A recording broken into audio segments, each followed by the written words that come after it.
Bueno, ¿qué hacer si nos defraudan? Esa es un poco la idea de la presentación, pero antes de empezar, cuando se cargue, a ver si estamos ya.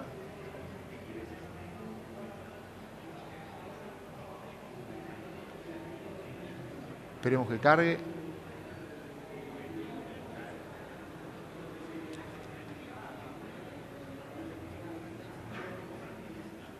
Ahí estamos. Bueno, primero para empezar, ¿qué es la UFESI? Nosotros somos parte de la UFESI. La UFESI es una fiscalía que está especializada en cibercrimen. Eso es más o menos el título. El desarrollo es, dentro de Argentina hay muchas fiscalías, en cada provincia hay fiscalías, algunas son especializadas en ciber, otras trabajan otro tipo de delitos. En casi todos los lugares ya hay fiscalías que trabajan temas relacionados por la tecnología, fundamentalmente por otro fenómeno bastante complicado, que es la distribución de imágenes de abuso sexual infantil.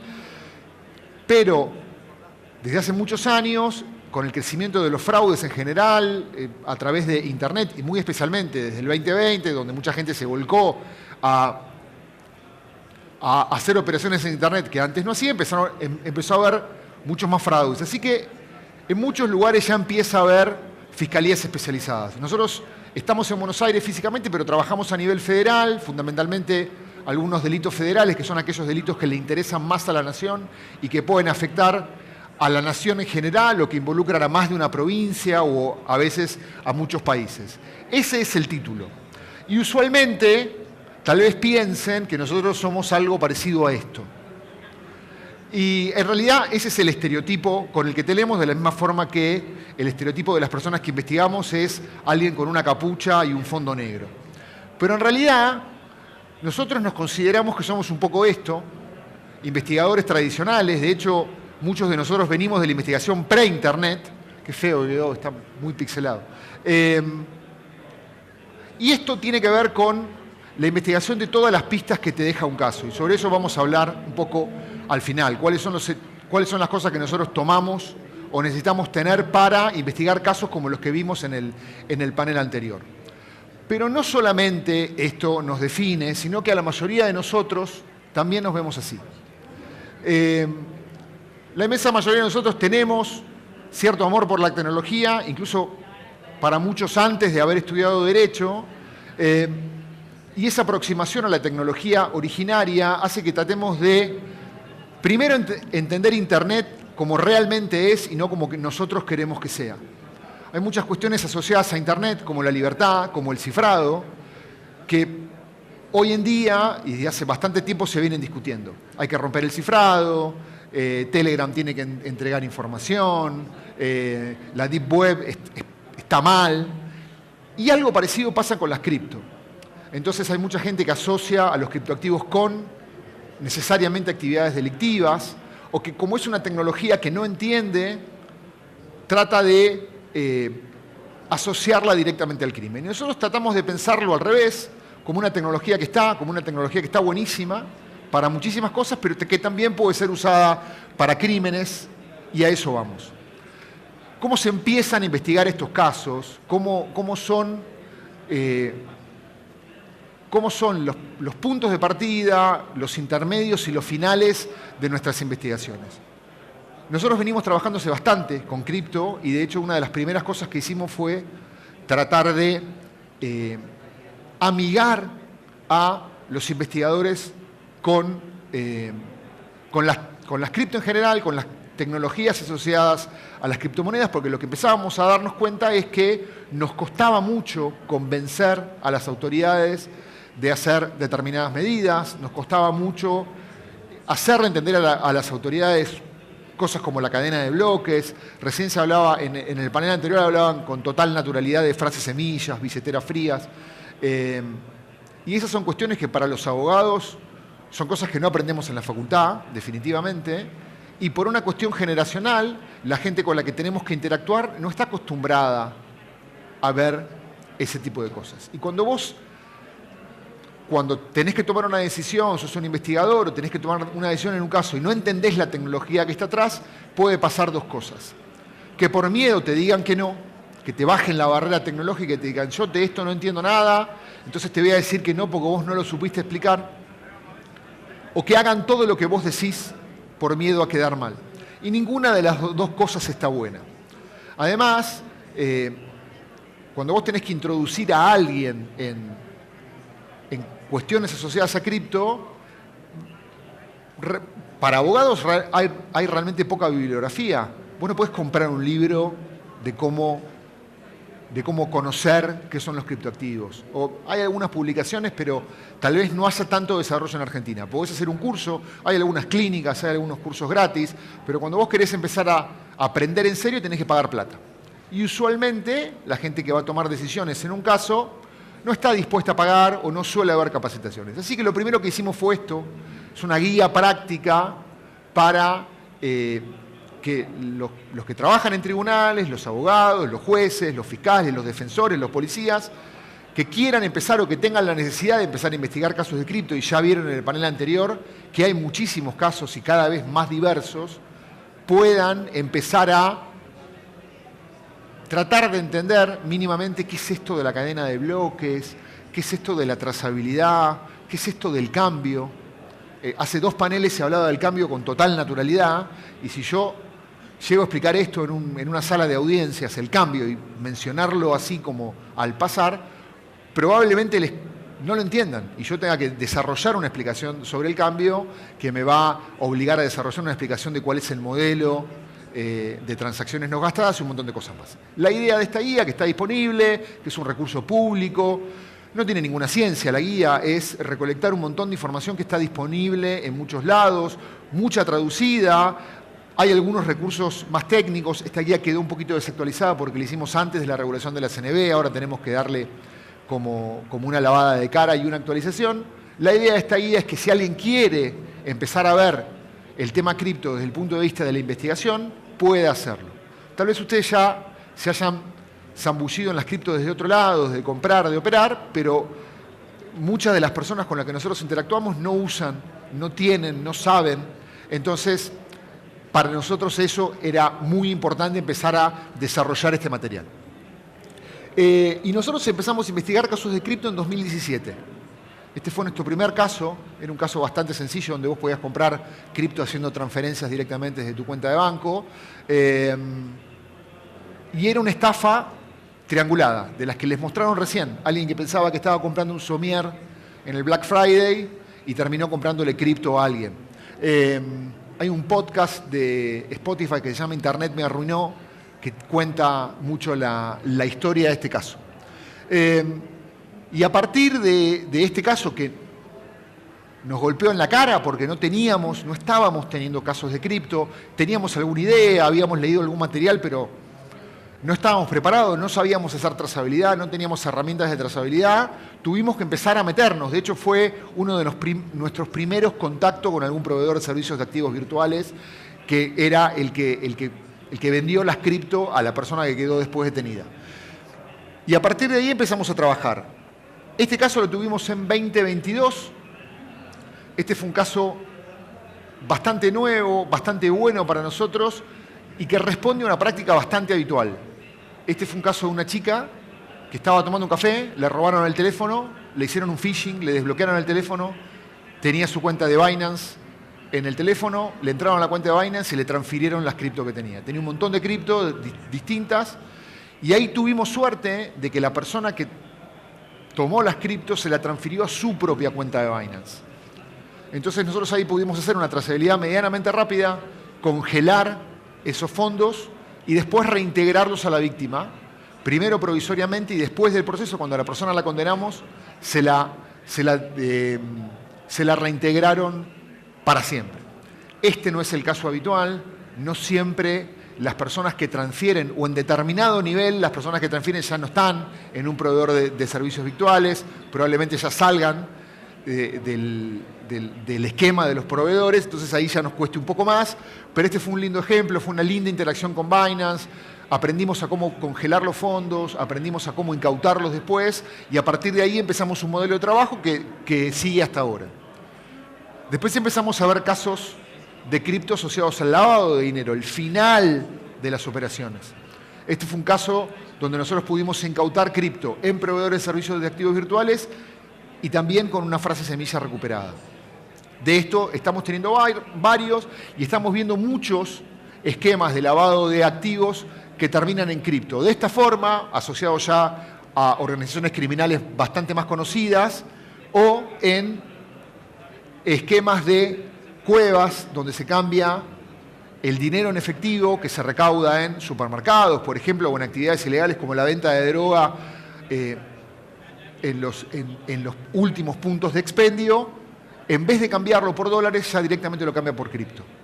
Esto fue un esquema que se detectó por personas que estaban llevando una enorme cantidad de efectivo en un auto, y a partir del secuestro de esa enorme cantidad de efectivo se llegó a una cueva donde se cambiaba y se fueron detectando varias cuevas, y esto está pasando mucho. Entonces, es muy probable que muchas de las actividades delictivas asociadas al narcotráfico, a la delincuencia callejera del robo de dinero, al robo de dinero en las salidas de bancos, al robo de dinero de los llamados que hacen a los jubilados y les sacan la plata que tienen para cambiarle los dólares de cara chica por cara grande, o que les dicen que determinado billete va a desaparecer y hay que cambiarlo, terminan usualmente en algún momento en este tipo de esquemas.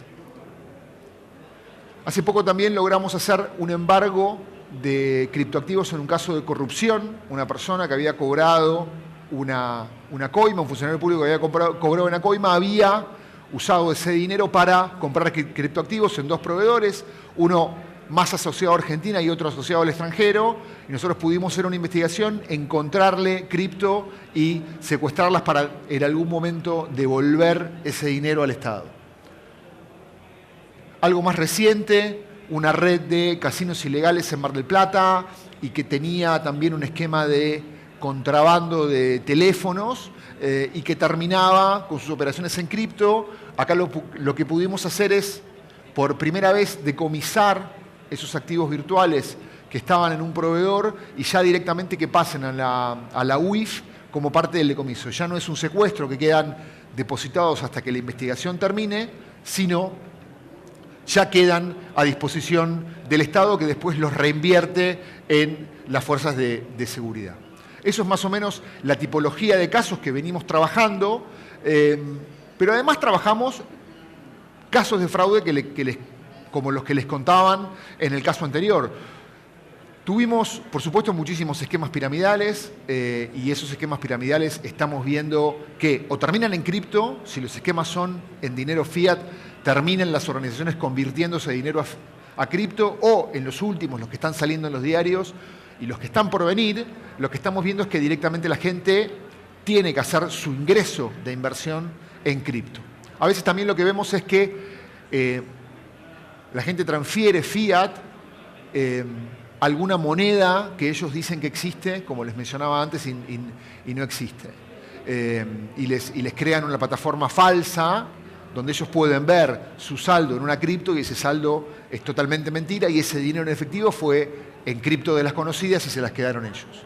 Estamos viendo también, y esto con bastante preocupación, mucho ataque a billeteras MetaMask, especialmente los que tienen la extensión del navegador. Estamos viendo mucho malware dirigido a eso. Estamos viendo muchos casos de gente que en el marco de una operación vio que su billetera se le drenó directamente, o como comentaban antes, hay algunos malwares que están asociados están muy asociados al fraude bancario, pero que en realidad capturan contraseñas y capturan información permanentemente, y estamos viendo con cada vez mayor frecuencia gente que decía, yo tenía una fría y de pronto cuando la quise levantar vi que estaba drenada y no sé en qué momento me pasó, y muy probablemente su dispositivo con el que la levantó puede haber tenido algún tipo de malware dando vuelta.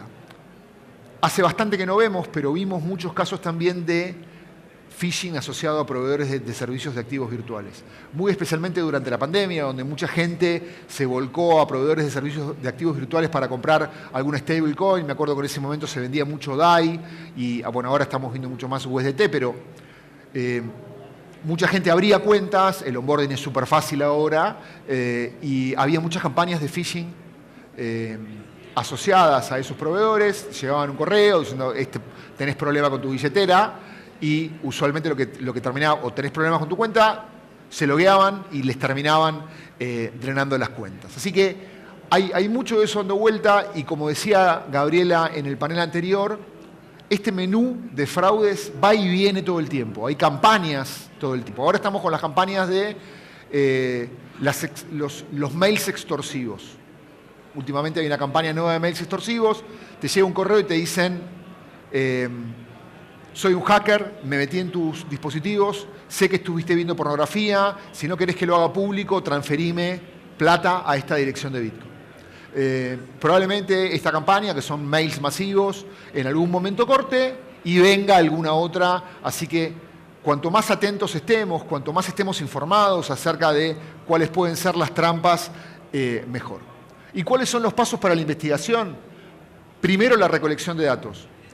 Nosotros necesitamos de las víctimas la mayor cantidad de información posible como para tratar de entender qué les pasó. Parte de nuestro trabajo es poder decirle a un juez, mire, a fulano le pasó esto. Y le pasó de esta manera. A las 20 horas de tal día se insertó, recibió un correo, hizo clic en un enlace, descargó un malware y a partir de ahí ese malware hizo esto y se transfirieron sus fondos. Muchas veces nos pasa que nos dicen, me drenaron la billetera, no sé cómo, o me metí en un enlace y cuando le pedimos la URL no la tiene, o por miedo resetean el dispositivo, y eso hace que mucha de la evidencia se pierda. Esto es, como cualquier escena del crimen, nosotros necesitamos tener información. Si ustedes en una escena de un crimen, de un homicidio, antes de que lleguen los forenses, limpian toda la escena, probablemente no haya información para nosotros. Afortunadamente, los crímenes digitales dejan mucha evidencia, a veces demasiada, a veces es difícil de rastrear, pero parte del trabajo nuestro es tratar de recolectar todo lo que pueda. Entonces, ¿qué tengo que hacer si me pasa algo? Tratar de hacer una secuencia cronológica de cómo piensan ustedes que puede haber pasado lo que les pasó. Si lo asocian a una URL, necesitamos tener esa URL y la necesitamos tener cuanto antes, porque a veces esas webs falsas que simulan ser Binance o cualquier otro proveedor, a veces están activas. Tuvimos hace muy poco un caso de crearon un Binance Comar y cuando te llegaba un enlace por mensaje de texto y lo que hacían era que vos asocies tu billetera que te la drenaban para ganarte un premio. Y la Binance Comar estuvo funcionando 2 días nada más. Entonces, si a nosotros nos hacen la denuncia 15 días después, cuando vamos a buscar Binance Comar para ver quién registró ese nombre de dominio, quién pagó el alojamiento, cuál es la infraestructura detrás de esa web, probablemente no esté. Entonces, cuanto antes pueden hacer la denuncia, cuanto antes pueden hacer una secuencia cronológica de los hechos, mejor. Si les pasó y no entienden, bueno, o los podemos asesorar o busquen asesoramiento. Hoy, Gabriela mencionaba, hoy acá hay mucha gente de fuerzas de seguridad que hacen investigaciones, que son expertos en malware, que son expertos en ataques informáticos y que los pueden ayudar para intentar entender qué les pasó. Si lo que puede haber sido infectado es un dispositivo, no lo usen, pero no lo borren. Si lo resetean por miedo, para nosotros se nos pierde la información para siempre. Y si hicieron transferencias, por supuesto lo que vamos a necesitar es la información asociada a las transferencias. El hash de la transacción, el transaction ID, la fecha, la dirección a la que enviaron, para nosotros de ahí empezar a hacer lo otro, que es trabajar con la trazabilidad. En la medida que se pueda, hace 2 paneles atrás estábamos viendo una charla de cómo evitar que nosotros hagamos lo que hacemos, y está bien. Pero usualmente nosotros cuando vamos a buscar a los malos vamos a tratar de ver si logramos encontrar trazabilidad en las operaciones. Usamos herramientas open source, siempre tratamos de aprender usando herramientas open source, pero también usamos herramientas comerciales. Una de las herramientas comerciales que usamos tiene un stand acá y es como bastante conocida, que nos brindan, además de la información que puede estar pública en la blockchain, información asociada, información de ellos. Billeteras que están etiquetadas, clusters de direcciones que están etiquetadas, clústeres de direcciones que pueden estar asociadas a algún tipo de fraude, algún tipo de exchange de alto riesgo, algún tipo de financiamiento del terrorismo, información de fuentes abiertas asociadas a eso. Muchas veces las organizaciones criminales publican directamente la dirección, como en el caso del email. Ese tipo de direcciones que se pueden ver asociadas a fraude se pueden reportar a Chain Abuse, como les mostraban antes, y usualmente estas herramientas comerciales toman esa información. ¿Hay problemas con la trazabilidad? Sí, hay problemas siempre y siempre va a haber nuevos problemas. Los mixers son un problema para nosotros.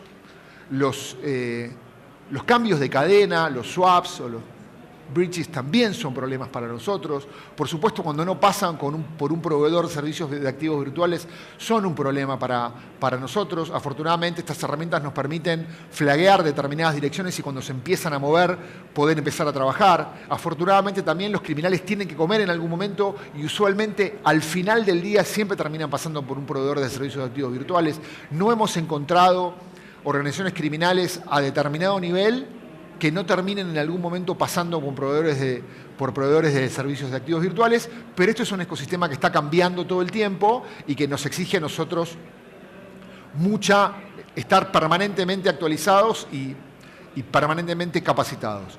¿Qué monedas estamos viendo? ¿Cuáles están moviéndose más en nuestros casos? Bitcoin, Ether, USDT, son las tres con las que estamos viendo más. En algunos casos también tenemos alguna otra, pero fundamentalmente hoy se mueven estas. USDT está teniendo cada vez más presencia en Argentina en nuestras investigaciones, especialmente en las investigaciones que tocan más de un país, porque es una forma muy fácil de ellos para mover dólares.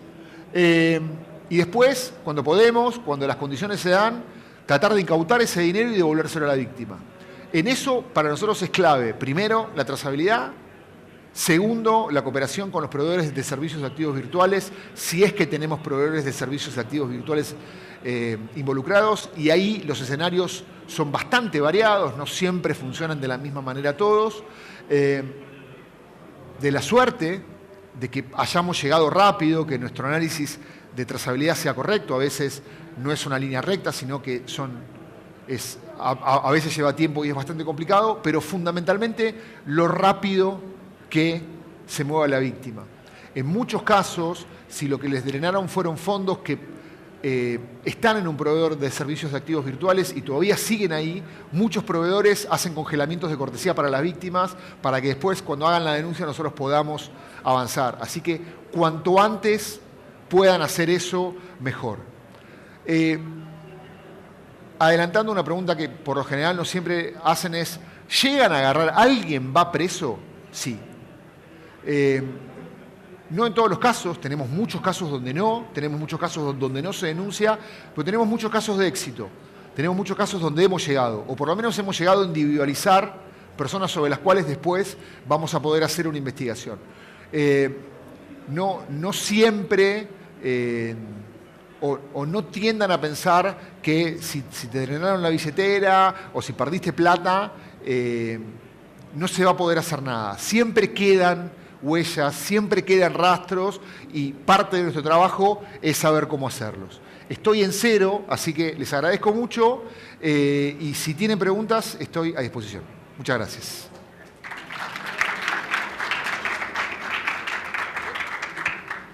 Ahí tienen nuestro micrositio, donde tienen después mails y teléfonos de contacto si alguien quiere contactarnos por algo. Hola, ¿qué tal? ¿Cómo estás? Bien, tengo dos consultas, una más rápida que la otra. La primera, ¿qué tanto porcentaje de estos delitos que están consiguiendo terminan en esa base de drogas? ¿Verdad? De drogas. O sea, ¿qué tan continuo es lo que están viendo que del total de todo lo que ves, un 20, un 30 o un 5% termina en personas que están asociadas a las drogas? Y la segunda, un poco más complicada de responder, o por lo menos más extensa, es ¿qué pasa si esta persona que le drena la cuenta a alguien se queda en Binance y dice, ¿sabes qué? Voy a poner una orden de venta, vengo yo y digo, ay, este es un vendedor y tiene buen precio, le compro.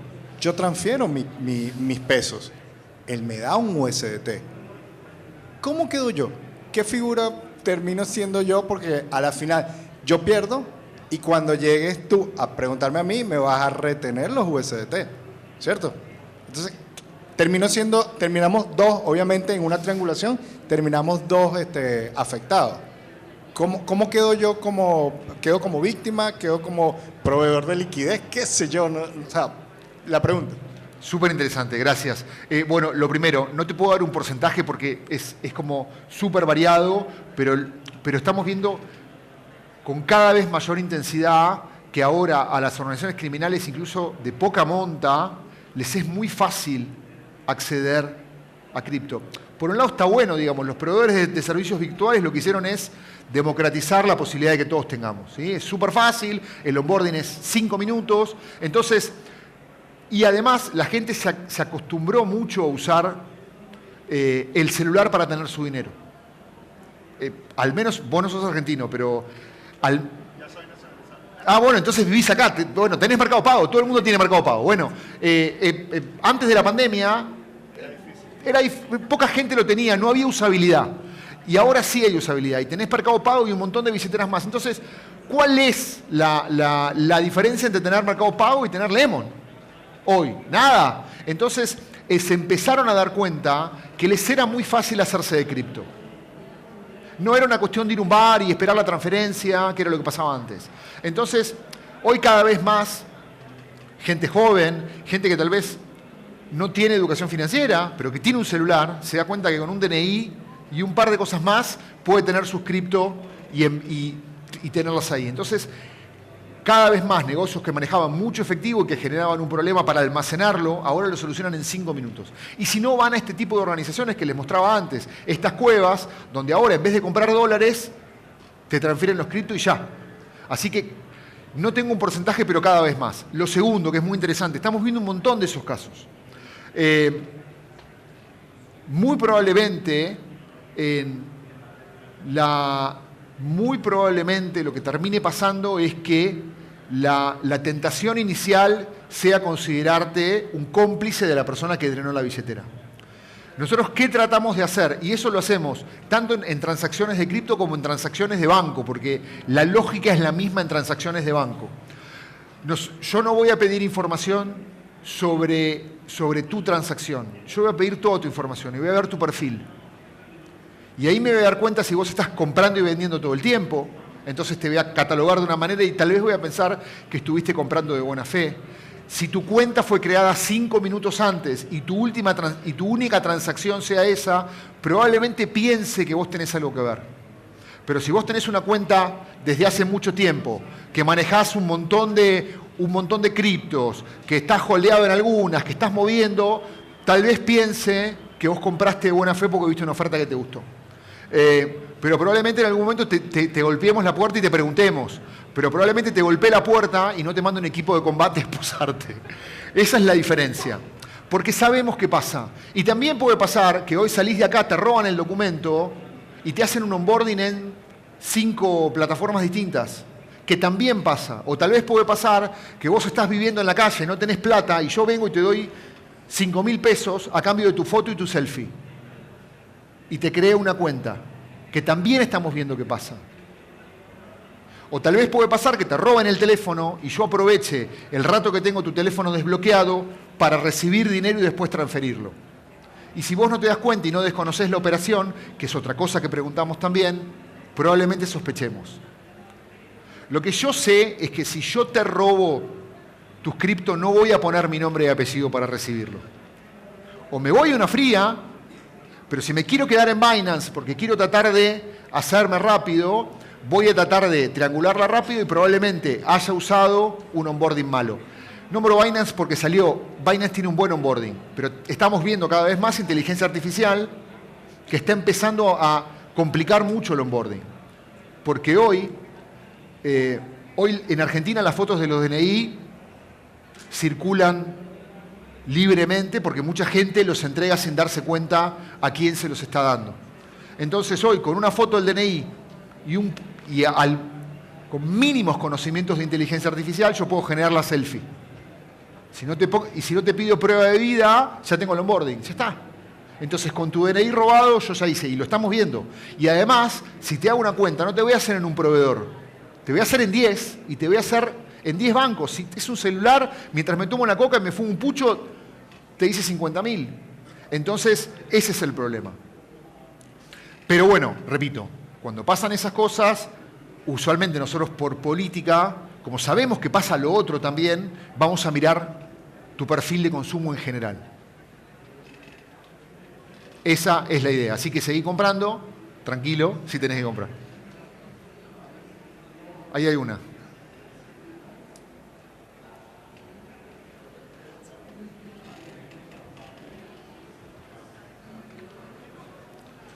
Hola, ¿qué tal? ¿Cómo estás? En los casos donde algún ladrón utiliza una criptomoneda como Monero, XMR, que directamente la trazabilidad está bastante más ofuscada, ¿cómo es el tema? Y además, con el tema de Bitcoin también hay swaps entre Monero y Bitcoin.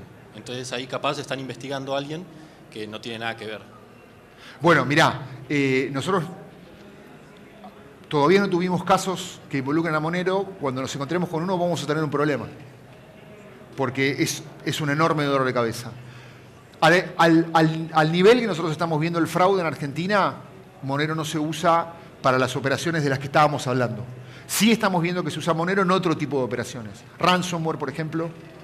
Estamos viendo en el pago de servicios a prueba de balas, que es lo que llamamos nosotros a aquellos servicios que están radicados en países que no cooperan con Argentina, con los que no tenemos convenio de cooperación, servidores que distribuyen material de abuso sexual infantil y un montón de cosas más. En Deep Web, por supuesto, se usa eso. Cuando nosotros encontramos un swap y se va Monero, la trazabilidad ahí se nos acaba de la misma forma que te acabaste de las pistas. Lo que pasa es que en algún momento esa gente sale de Monero y vuelve a aparecer, salvo que vivas en Monero. Porque vos, la mayoría de los exchanges, Monero no los admiten, entonces en algún momento tienen que volver. Entonces, si tenemos suerte, en algún momento los vamos a encontrar del otro lado del camino. Pero, repito, esa es la teoría. En la práctica nosotros no encontramos investigaciones todavía y sabemos que cuando las tengamos vamos a tener un problema. Con Monero o con la privacy que venga después. Por ejemplo, o cualquier otra que aparezca y que aparezca el día de mañana otra y que aparezca otra.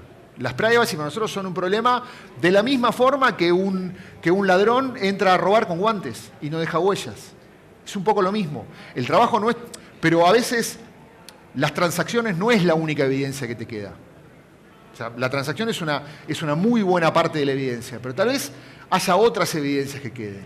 Entonces hay que ver el caso. Por ejemplo, a lo mejor una víctima la estafaron, pero primero la contactaron por Telegram o la contactaron por una red social. Entonces a lo mejor podemos seguir hasta ahí y encontramos a alguien, le secuestramos el device y en el device le encontramos la información que nos faltaba. Entonces hay ahí una punta que por eso yo les decía que nosotros estamos más cerca del secreto de sus ojos en la investigación que de algún estereotipo donde nosotros apretamos un botón y sale un ticket con el nombre de la persona imputada, que no existe ninguna investigación. Entonces, sí requiere mucha más paciencia,